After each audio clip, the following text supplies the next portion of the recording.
Muchos de ustedes me han estado preguntando en los comentarios, ¿qué hago si la oscuridad comienza hoy? Y la verdad, hermanos, es que la mayoría no está lista.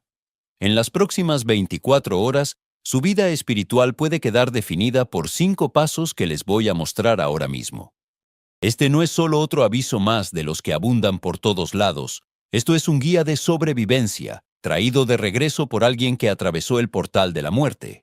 Él estuvo de rodillas frente al Señor y vio con sus propios ojos que el tiempo de la misericordia se está transformando en tiempo de preparación. Él no solo escuchó hablar de los 3 días de oscuridad como usted y como yo. Él sintió en su propia carne el peso de una urgencia que este mundo prefiere ignorar.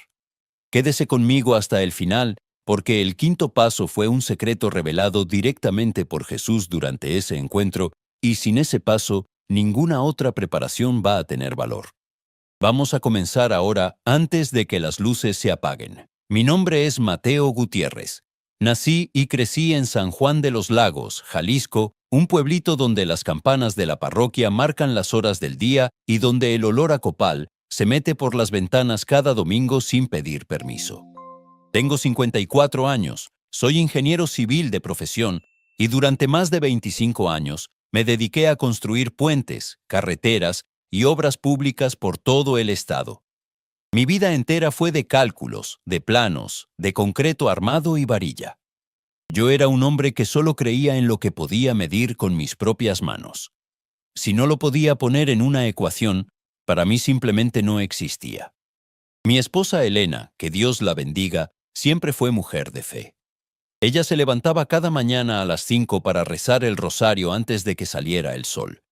Tenía su altarcito en la esquina de nuestra recámara con su Virgen de San Juan, sus veladoras y sus flores frescas que cambiaba cada tercer día. Yo la veía hacer todo eso y por dentro pensaba que era una pérdida de tiempo. Nunca se lo dije así de feo, porque la respetaba, pero ella lo sabía. Ella sentía mi indiferencia cada vez que me pedía que la acompañara a misa, y yo le contestaba con cualquier pretexto. Tengo que revisar unos planos, le decía. Quedé de hablar con el maestro de obra, le inventaba. La verdad es que yo no quería estar ahí. Me sentía fuera de lugar entre tanta gente rezando. Yo iba a la iglesia únicamente cuando no me quedaba de otra. En los bautizos de mis sobrinos, en las bodas de los hijos de mis compadres, en los 15 años de alguna chamaca del pueblo. Iba por compromiso social, no por convicción. Me paraba, me sentaba, me hincaba cuando todos lo hacían, y repetía las oraciones de memoria sin sentir absolutamente nada. Era lo que la gente llama un católico de fachada, y si les soy honesto, ni siquiera me molestaba serlo. Mi religión verdadera era el trabajo. Mi templo era la obra. Mi fe estaba puesta en el acero y en el cemento. Esa tarde de martes, la que me cambió la vida y la muerte, hacía un calor de esos que solo se sienten en Jalisco cuando el sol pega sin piedad sobre la tierra seca. Yo estaba en el patio de la casa, sentado bajo la sombra del mezquite, hablando por teléfono con un antiguo colega sobre unos contratos pendientes. Era una discusión fuerte, de esas que te suben la presión sin que te des cuenta. Yo le gritaba que los números no cuadraban, que había un error en el presupuesto, que alguien tenía que hacerse responsable. Mi cara estaba roja del coraje y del calor. Elena me vio desde la cocina y me hizo una seña con la mano para que me calmara. Yo la ignoré, como tantas veces hice en mi vida. Y entonces pasó. Sentí como si alguien me hubiera metido la mano dentro del pecho y me estuviera apretando el corazón con un puño de hierro. El teléfono se me cayó de las manos. Quise gritar, pero no me salió la voz. Me quedé viendo el cielo de Jalisco, ese cielo tan azul que parece pintado, y todo empezó a ponerse oscuro desde las orillas, como cuando se quema una hoja de papel y lo negro va avanzando hacia el centro. Lo último que escuché fue a Elena gritando mi nombre desde lejos, como si su voz me llegara a través de un túnel largo. Después, nada. Silencio absoluto. Los doctores dijeron después que mi corazón se detuvo por completo. Infarto fulminante del miocardio. Así lo escribieron en el expediente. Estuve clínicamente muerto durante 12 minutos. 12 minutos que para el mundo fueron una emergencia médica, pero para mí fueron la experiencia más larga, más real y más aterradora de toda mi existencia. Lo que les voy a contar ahora no lo aprendí en ningún libro de ingeniería. No lo saqué de ningún sermón de domingo ni de ningún video de internet.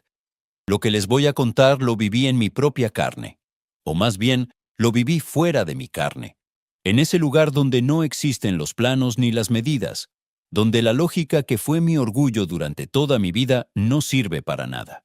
Y se los cuento porque me lo ordenaron, porque lo que vi del otro lado no era solo para mí.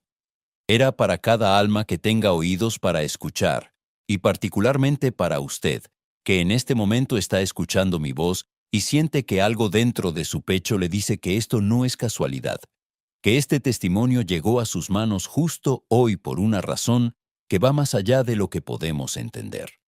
Cuando mi corazón dejó de latir en aquel patio caliente de San Juan de los Lagos, yo no sentí dolor.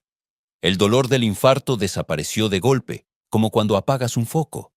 Lo que sentí fue algo mucho peor que el dolor. Sentí el vacío. Las paredes de mi casa se desvanecieron. El mezquite bajo el que estaba sentado se borró como un dibujo en la arena. El cielo de Jalisco desapareció. El piso bajo mis pies dejó de existir. No había arriba ni abajo, no había izquierda ni derecha.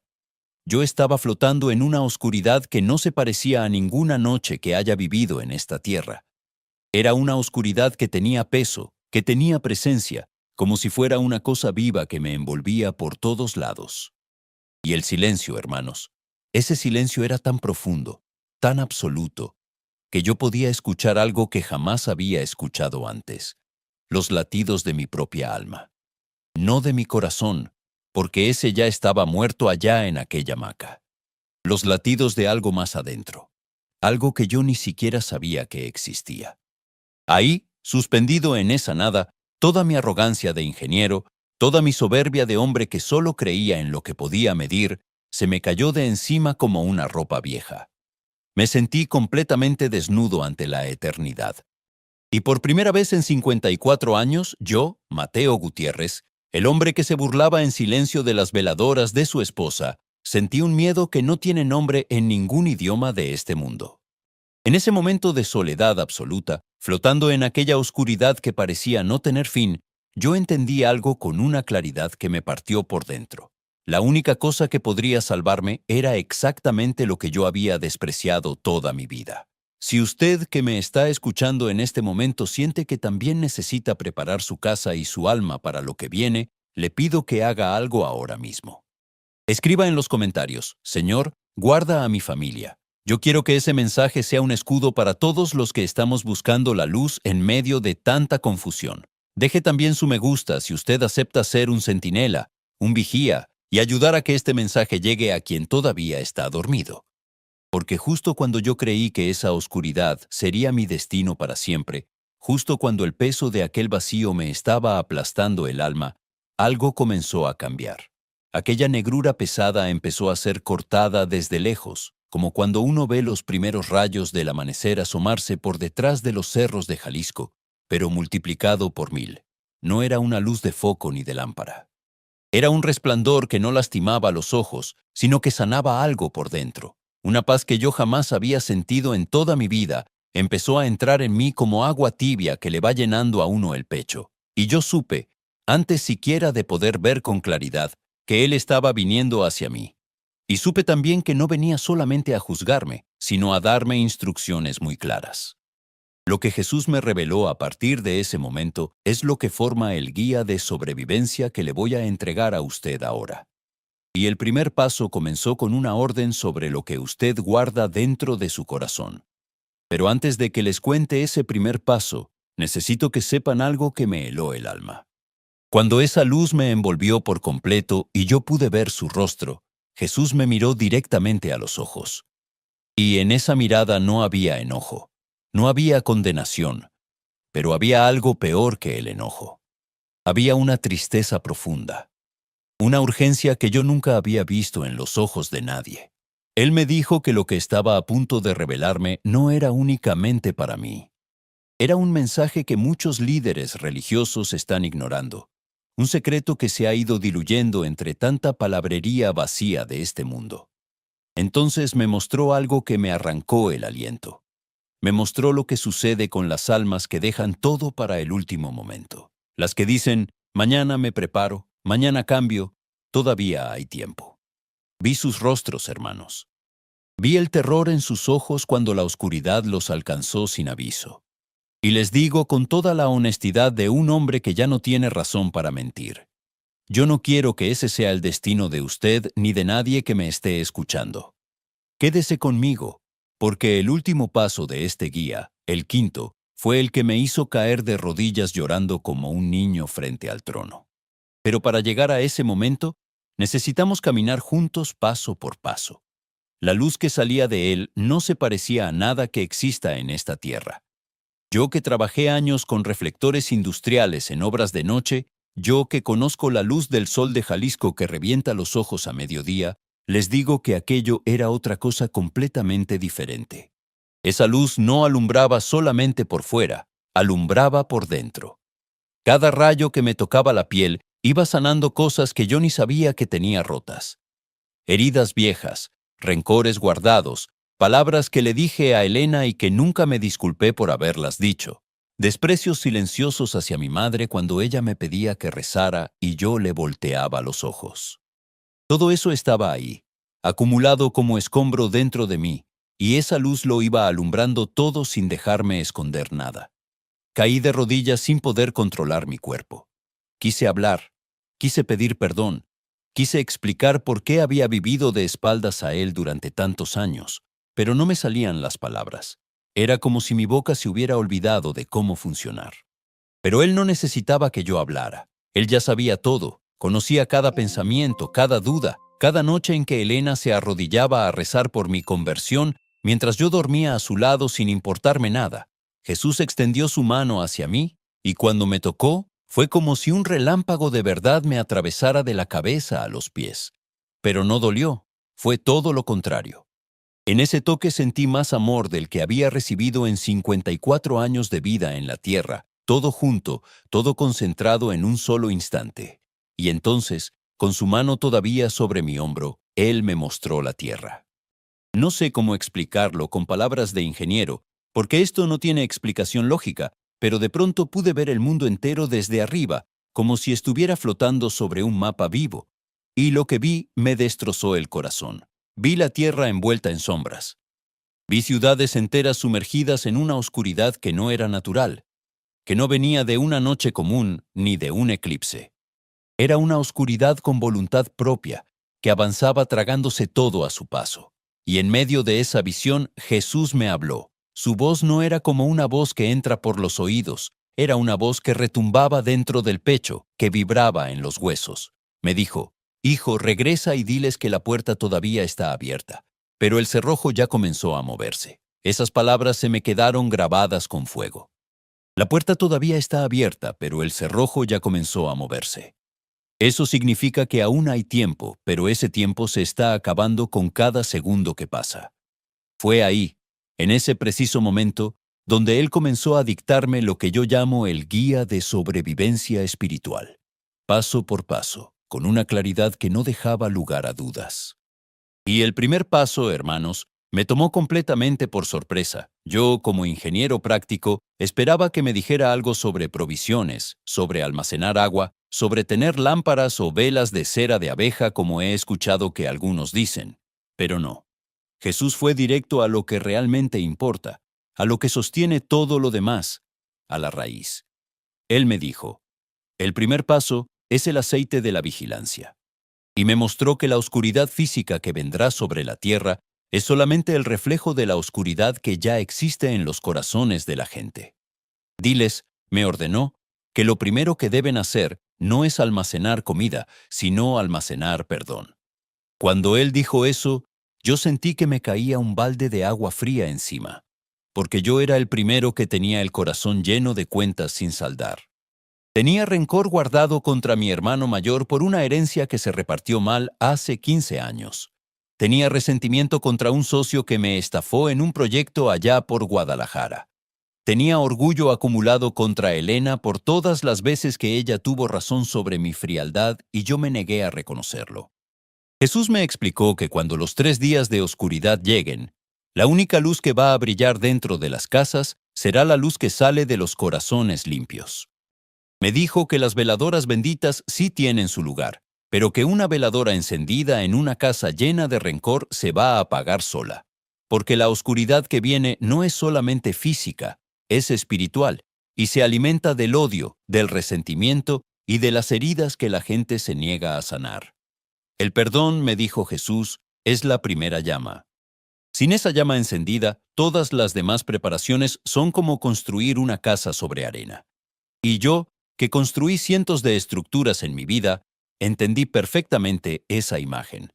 Una cimentación mal hecha derrumba todo lo que pongas encima, por más bonito que se vea por fuera. Así que el primer paso del guía, el más importante de la base, es este. Perdone. Perdone hoy. No mañana. No la próxima semana. No cuando le nazca del corazón. Porque tal vez para entonces ya sea demasiado tarde. Perdone a su padre que lo abandonó. Perdone a su hermano que lo traicionó. Perdone a ese amigo que le habló mal. Perdone a su esposa o a su esposo por esa herida que llevan cargando entre los dos como una piedra que nadie quiere soltar. Suéltela ahora. Esa piedra de rencor es lo primero que la oscuridad va a buscar dentro de usted para usarla en su contra. Y si usted cree que este paso es sencillo, le digo que no lo es. Fue el paso que más me dolió a mí, porque tuve que ver mi propia mugre espiritual reflejada en la luz de Cristo. Pero también fue el paso que más me liberó, porque cuando yo acepté soltar todo ese peso, sentí que mi alma podía respirar por primera vez. Y el segundo paso es todavía más urgente, porque tiene que ver con lo que usted debe hacer con las puertas y ventanas de su casa. Y no me refiero solamente a las de madera. Después de hablarme del perdón, Jesús movió su mano y fue como si el aire mismo cambiara de forma. De pronto ya no estaba viendo la tierra desde arriba, sino que estaba parado dentro de una casa. Era una casa humilde, parecida a las de mi barrio en San Juan, con paredes de tabique y piso de cemento pulido. Y vi a una familia adentro, arrodillada en círculo, rezando junta. Afuera de esa casa la oscuridad era total. Una negrura espesa que se movía como humo vivo pegándose contra las ventanas, empujando las puertas, buscando por dónde entrar. Pero no podía. Había algo invisible que la detenía en los umbrales. Como si existiera una barrera que mis ojos de ingeniero no podían ver, pero que mi alma reconocía perfectamente. Jesús me dijo, el segundo paso es el sello. Así como en Egipto la protección estuvo en los dinteles de las puertas, así debe estar hoy en cada hogar que quiera permanecer en pie. Me explicó que no se trata únicamente de poner una veladora o un crucifijo en la entrada, aunque eso tiene su valor. Se trata de la oración continua, de consagrar cada puerta y cada ventana con fe verdadera. Diles que consagren su casa hoy mismo, me ordenó. Que no esperen a que la sombra esté tocando su puerta para acordarse de que tienen un Dios. El tercer paso me sorprendió todavía más que el primero. Yo esperaba que ahora sí me hablara de provisiones, de garrafones de agua, de despensa guardada. Pero Jesús me dijo, el alimento de esos días es la unión, y me mostró dos escenas que se me quedaron clavadas en la memoria. En la primera vi una familia dividida, un padre y una madre que no se hablaban, hijos encerrados cada uno en su cuarto, todos llenos de rencor. Cuando la oscuridad llegó a esa casa, el miedo los destruyó por dentro porque cada uno estaba solo.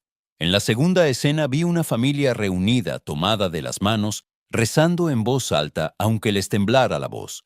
Y esa casa resistió.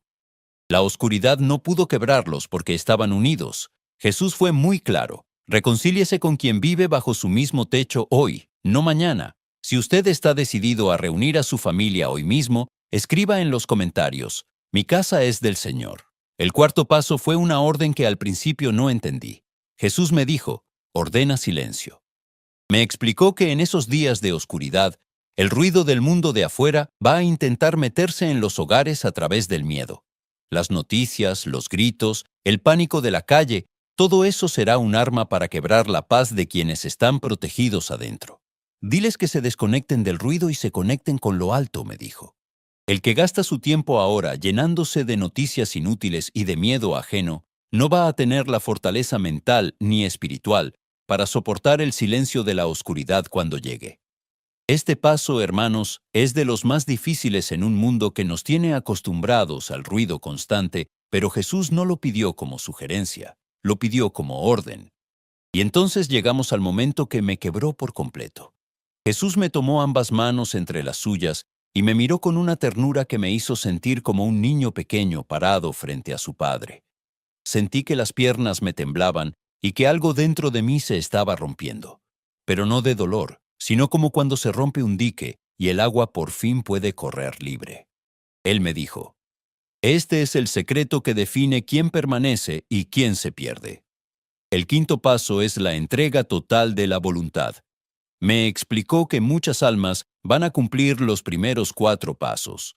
Van a perdonar, van a sellar sus casas, van a reunir a sus familias, van a guardar silencio, pero aún así, en lo más profundo de su corazón, van a seguir confiando en sí mismas. Van a seguir creyendo que su inteligencia, su fuerza o su preparación las va a salvar. Y eso, me dijo Jesús, es exactamente la grieta por donde la oscuridad va a entrar. La protección completa, me dijo, solo llega cuando el alma admite que no puede nada por sí sola, cuando deja de pelear y se rinde por completo a mi voluntad. Yo entendí eso en lo más hondo de mis huesos, porque yo fui ese hombre toda mi vida. Yo fui el ingeniero que creía que todo se resolvía con cálculos, con esfuerzo propio, con terquedad.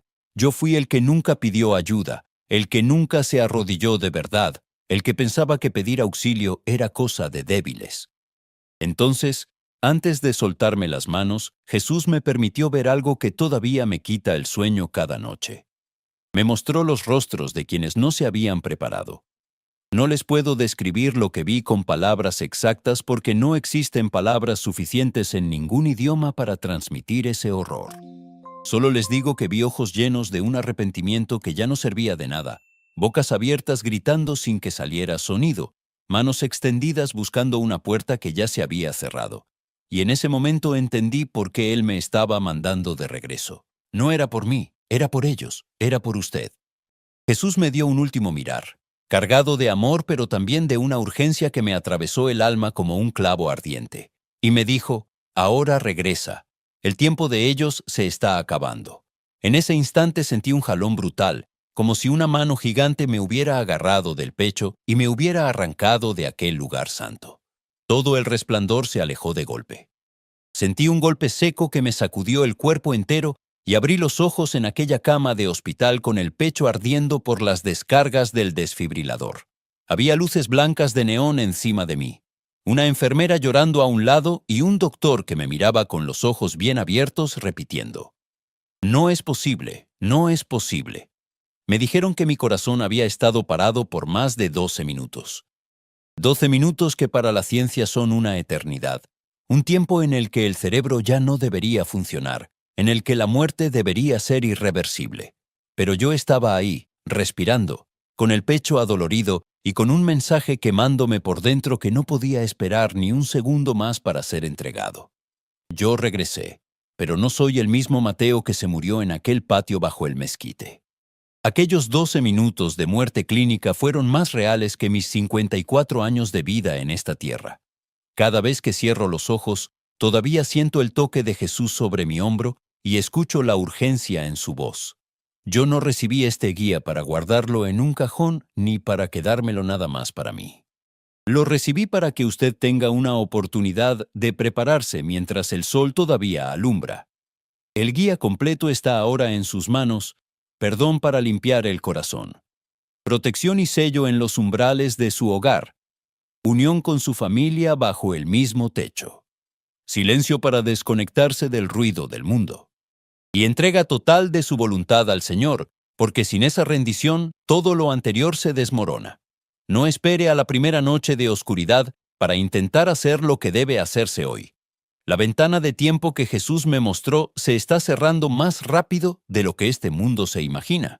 Si este testimonio le tocó el alma, no se vaya de aquí sin convertirse en un centinela.